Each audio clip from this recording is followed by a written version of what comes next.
Calaroga Shark Media.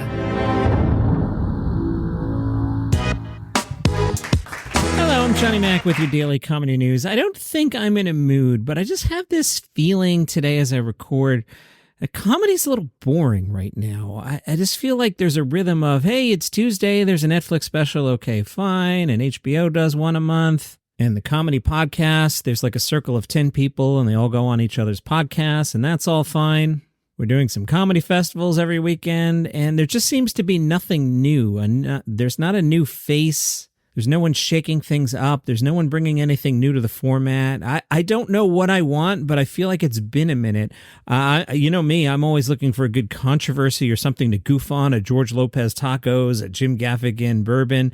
There's just nothing. It's just very workmanlike in the industry right now. So let's see if that's just summer doldrums. There was an announcement that I think maybe fed my malaise. The New York Comedy Festival put out their initial lineup. The 20th anniversary New York Comedy Festival this November will feature more than 200 comedians and more than 100 shows throughout the city. I've spoken about this festival in the past. The people who work with it, especially back in my SiriusXM days, nothing but great to me.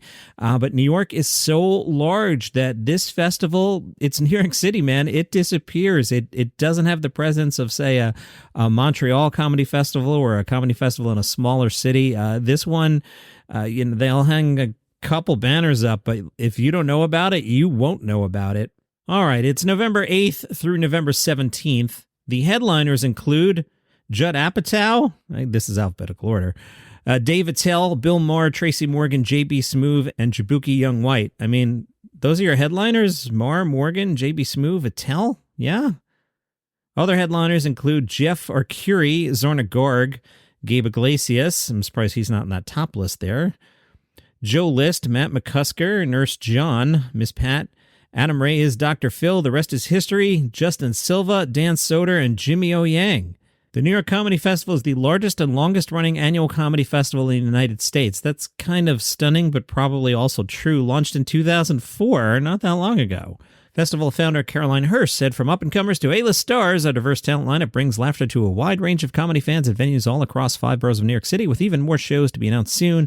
At a time when we need laughter more than ever, we're thrilled to make New York laugh once again. Here's the lineup so far. Friday, November 8th. You can hear my excitement, and I'm trying not to be a Debbie Downey here, but just like I said in the open, I just feel like comedy's going through the motions right now. 7 o'clock, Jeff Arcuri. 7 o'clock, Miss Pat. 9:45, Dan Soder at Town Hall. Okay. Saturday night, Joe List at Town Hall. Jimmy O. Yang at Carnegie. Judd Apatow and Friends at the Beacon, and Justin Silva at Town Hall. Sunday the 10th, Nurse John. Wednesday the 13th, The Rest is History live at Town Hall. Thursday the 14th, J.B. Smoove at Town Hall, Jaboukie Young-White at the Hard Rock, Dave Attell at Town Hall.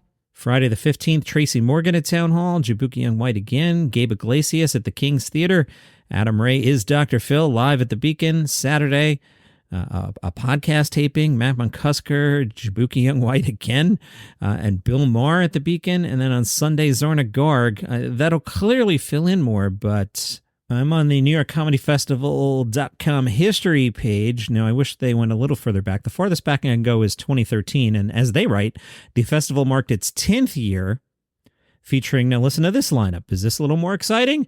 Maria Bamford, Hannibal Buress, Bill Burr, Whitney Cummings, Kathy Griffin, Jim Jeffries, Anthony Jeselnik, Nick Kroll, Bill Maher, John Mulaney, Charlie Murphy, Jay Farrow, Nick Swardson, and Wanda Sykes. There was a Stand Up for Heroes show, which included Bill Cosby, all right, Jim Gaffigan and Jerry Seinfeld, and musical performances by Bruce Springsteen. You see what I'm saying? Like, I'm having trouble getting too excited for this one. I'm sure it will fill in. I don't know. Sorry to be a downer. There is a controversy. Jack Black says he was blindsided by bandmate Kyle Gass's remark, and Jack Black has canceled the Tenacious D tour. Kyle Gass made a comment after the assassination attempt on Saturday. Tenacious D band member Kyle Gass joked, "Don't miss next time." Jack Black said, I was blindsided by what was said at the show on Sunday. I would never condone hate speech or encourage political violence in any form. Amen, Jack. After much reflection, I no longer feel it's appropriate to continue the Tenacious D tour, and all future creative plans are on hold. I'm grateful to the fans for their support and understanding. This is a great job by Jack. I mean, it sucks for the fans, but I like someone having the courage of their convictions, and no one should advocate violence, and obviously no one should say something about, not having someone killed. Does that not go without saying? We can disagree on the politics of stuff, but I mean, come on. Gass apologized for the comments in an Instagram post on Tuesday morning. He said the line I improvised on Sunday night in Sydney was highly inappropriate, dangerous, and a terrible mistake. I don't condone violence of any kind in any form against anyone. What happened was a tragedy, and I'm incredibly sorry for my severe lack of judgment. I profoundly apologize to those I've let down and truly regret any pain I've caused. Don't forget, someone was killed on Saturday.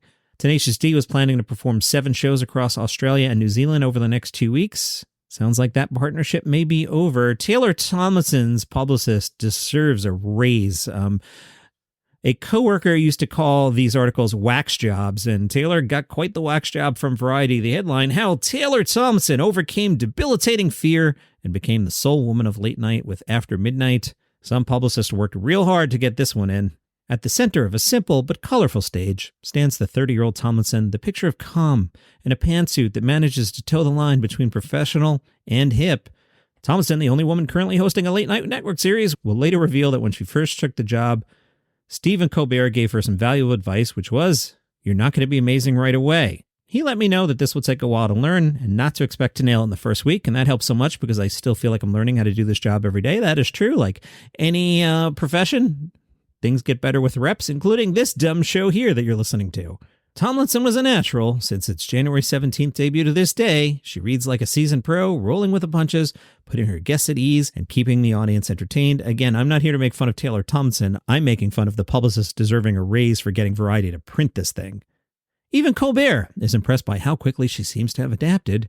Asked why he first selected her for the job, he says, I like that she's young, grew up in social media, and can work at a high reference level in that world, but still seems suspicious of what social media feeds us every day. What I didn't expect was how someone so young can be so confident in the role and adaptable to changes so fluidly. She's 30 years old. Let's not act like she's 12. She's an adult woman.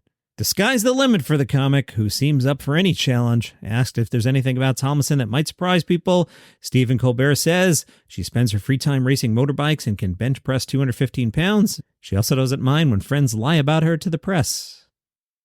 If you enjoy what I do here, one way to support the show is go to buymeacoffee.com/dailycomedynews. I will take your money and I will get a large iced coffee with caramel and milk. I haven't been getting any of the processed sugar products lately, and I just feel a lot better. That's not a crusade, and I'm not anti-processed sugar products. Believe me, I like them. I just, when I came back from Los Angeles, I got on the scale and I was like, ooh, you need to chill out, buddy. And I've been chilling out, and I'm down 6 pounds. How about that, huh? I mean, I'm up 5 pounds, but I'm no longer up 11 pounds. But I do get my coffee every morning. I need my coffee to get going. Have you downloaded The Artist, A Killer's Canvas yet? Come on, hook us up. That's our new limited series for mature audiences, rated R, about a serial killer. That's called The Artist, A Killer's Canvas. I like this lead from The Stranger. They wrote, Joe Pera is the ace knuckleball pitcher of comedy, and I think they nailed that there.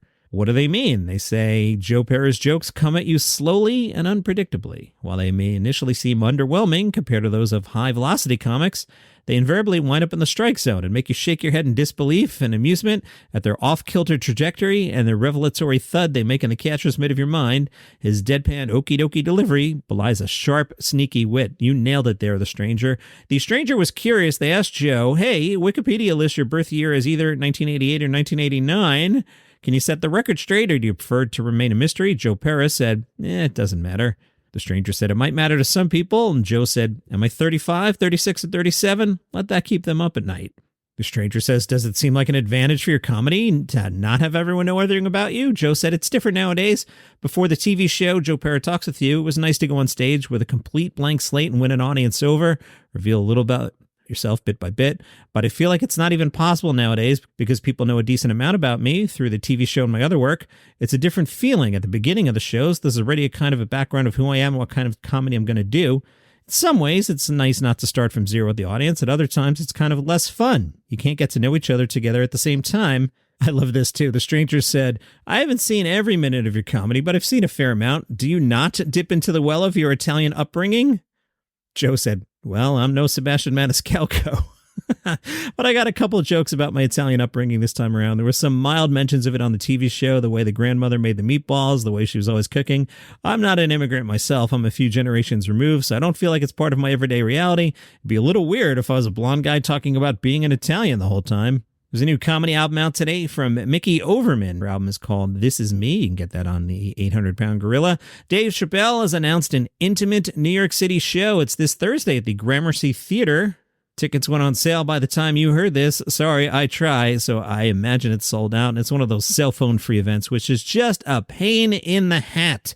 I wouldn't even want to go. I need my phone. I don't want to deal with your stupid pouches. A message from the venue reads, with your confirmation, you agree to place your phone in a locked pouch, which you keep throughout the evening. If you need to use your phone, return to the distribution tent at the entrance. Anyone caught using a cell phone during the show will be immediately ejected.